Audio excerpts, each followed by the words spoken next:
G'day guys. So we've got the Thai Fruit Festival coming up in June and a lot of people will be travelling there, so we thought it timely to do a video on some travel tips to Cambodia. So as we've mentioned before, we used to live in Thailand. We were there for about 2.5 years, so we picked up quite a few tips that we thought would be really handy to pass on to other people who are going to attend the festival and perhaps intending to stay on a little longer after that. So let's start with language. So the Thai language is tonal. What that means is it's a nightmare for tone-deaf people like me. So one word can have several meanings, Yeah. like the word meh, for example. Meh, meh, meh, meh, meh.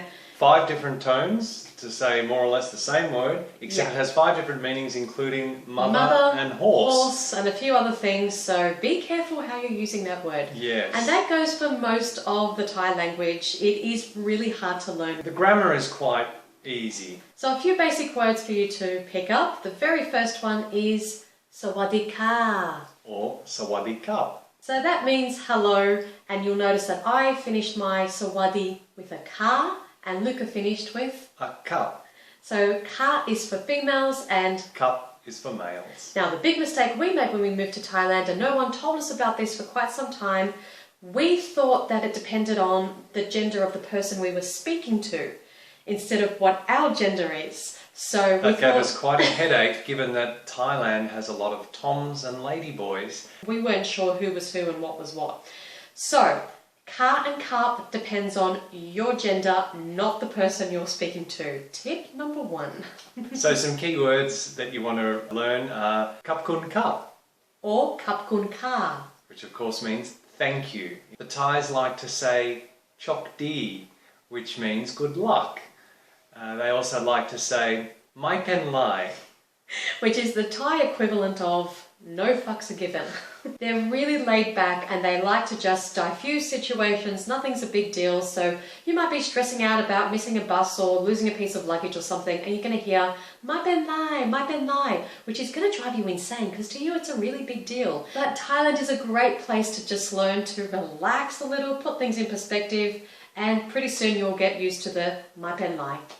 One aspect you might find a little frustrating is if you're trying to communicate and perhaps they don't understand you or they're not sure, they'll, sort of laugh. And the laughing is never at you. The laughing is simply to diffuse the embarrassing awkwardness of either them not understanding or just being a mutual misunderstanding. The situation. Yeah, so it is a little irritating if you're unaware of it, but we're making you aware of it now, so it's not at you. The other thing you're going to find is you'll constantly be hearing yes. So you'll ask a question and the answer's yes. Even if the answer's no, you're going to be told yes.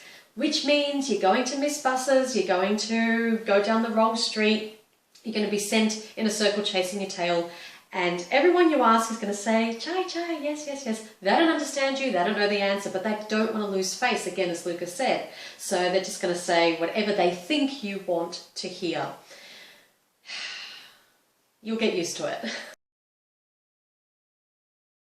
Thailand is predominantly a Buddhist country, so there is quite a Muslim population in the south, but other than that it's predominantly Buddhist. The Buddhist culture makes for quite a safe travelling experience in Thailand. Not that theft doesn't occur, it certainly does. You still want to lock up your possessions, better safe than sorry, but by and large it's quite a safe country. They're also very pleasant, very willing to help you out. Very kind if you have a problem. They're very open and very warm and will help you out as much as they can, so that's great.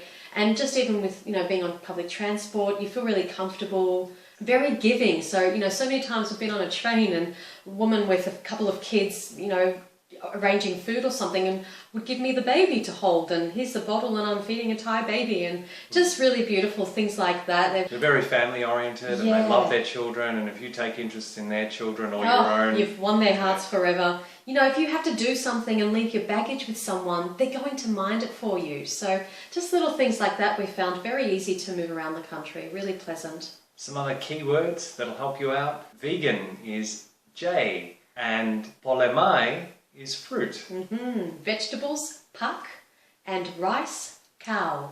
brown rice, khao dan. And the other thing, when we first went to Thailand, we Google translated a heap of phrases like I'm allergic to seafood, which I actually am, no meat, no eggs, no dairy, whatever we were wanting to communicate at a restaurant. We printed that out on a piece of paper and laminated, so it was a card, a food card that we took around with us, and that made it really easy in the first few weeks while we were still learning words. There are different modes of transport in Thailand. There are what are called tuk-tuks, and they're so called because the exhaust makes tuk tuk tuk tuk tuk tuk tuk tuk, but it's a wonderful experience. You could wear a one of those masks that you can get from a pharmacy, just because the pollution in a big city like Bangkok, for example, is quite intense. Songthaels, they basically have in the tray at the back bench seating either side. The buses and trains are also wonderful, very cheap. The roads in Thailand are very good, so it's perfectly safe to travel by bus. And the trains are comfortable and cheap as well. The only thing I would say, even though yes, the roads are very safe, you will find a lot of minivans getting between perhaps the longer distances between cities. I mean, we would take them, but they drive really, really fast. And there were, you know, quite a few accidents with minivans. As well as motorcycle taxis. Yes. We took a few hair-raising rides, and we wouldn't recommend it. So being a Buddhist country, you'll find there are lots of spirit houses along the road in front of shops, in front of people's houses or offices. And these are just, well, literally little houses that they believe house spirits. So people will be making offerings throughout the day, and you'll also find offerings on the side of the road. So we're talking incense, flowers, that yeah, type like of thing. some fruit, some rice, all the things that us high carbers like to eat. And this is really beautiful. I mean, although it's linked to religion, we did find it just creates an energy, a beautiful spirituality to the place. And in a big city like Bangkok, it was really something to observe people rushing in the chaos, trying to get to their office, and then they just stop. And they do their little offering, they, you know, whatever, do a little prayer, blah, blah, blah, make something, and then move on with their day. And it was just so a gesture different. of respect and reverence to their spiritual ancestors. Just in terms of the currency, in Thailand they use Thai baht, B-A-H-T, and roughly speaking, $1 buys you about 30 Thai baht. And for 30 Thai baht, what can you buy? Well, you can buy a very nice, big, juicy Thai mango. Meals, like a rice and vegetable meal along the side of the road. 30 to 60 baht. Yeah, $2. So one of the things that we used to love doing is eating along the side of the roads. You'll find there are just little stalls and restaurants set up, plastic chairs and dodgy tables, and you can see the cook there with their wok and doing all sorts of things.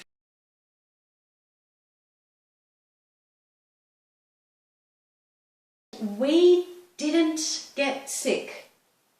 We found it fine. In fact, we used to say if you saw a cat in the restaurant, that was a good sign. If you saw 2 cats, you're in for a great meal. If you saw 2 cats and a dog, this was going to be the best meal ever. So don't be afraid of seeing animals walking around. I don't know why, we never got sick. But you do want to be cautious of the water. So don't drink water from the tap.